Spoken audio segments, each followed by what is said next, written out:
In today's video, I'm going to teach you how to create a Slack incoming webhook in just 5 minutes. Whether you're looking to streamline notifications or integrate external services with your Slack channel, setting up an incoming webhook is a powerful way to do it. Let's dive straight into the process to get you started without any hassle. First, you'll want to navigate to Slack's app directory. This is the hub where you can manage apps and integrations for your Slack workspace. To get there, you can either search for it directly within Slack or visit their website and log in to access the directory. Once you're in the app directory, the next step is to click on Create New App. You'll usually find this option prominently displayed. This is where you'll start building your webhook setup from scratch, so don't worry if it feels a bit unfamiliar at first. After clicking on Create New App, you'll see an option to choose From Scratch. Select this option, which means you're opting for a custom setup, giving you the flexibility to tailor the webhook for specific needs. Now you'll need to give your new app a name.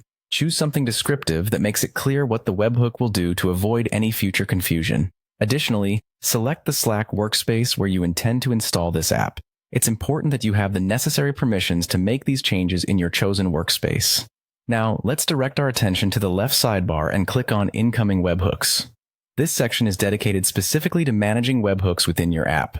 You have to toggle on the option Activate Incoming Webhooks. By turning this feature on, you're informing Slack that this particular app will send messages into your workspace via webhooks. Once activated, proceed to click on Add New Webhook. This will initiate the process for setting up a new webhook URL. The URL you generate here is what you'll share with external services or use in automation scripts to send messages directly to your selected Slack channel.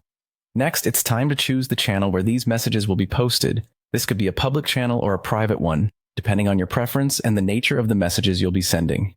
You should pick a channel that stays relevant to the information or updates that will be shared through this webhook. Finally, all that's left is to click Allow. By clicking Allow, you're granting permission for the app to post messages to the designated channel on your behalf. This completes the setup process, and your webhook is ready to start receiving and posting messages, helping to enhance the functionality and connectivity of your Slack workspace. And that's it. You've successfully created an incoming webhook in Slack, a tool that can significantly enhance how you handle communications and notifications within your organization. Remember, this setup can always be revisited and tweaked to better suit your evolving needs.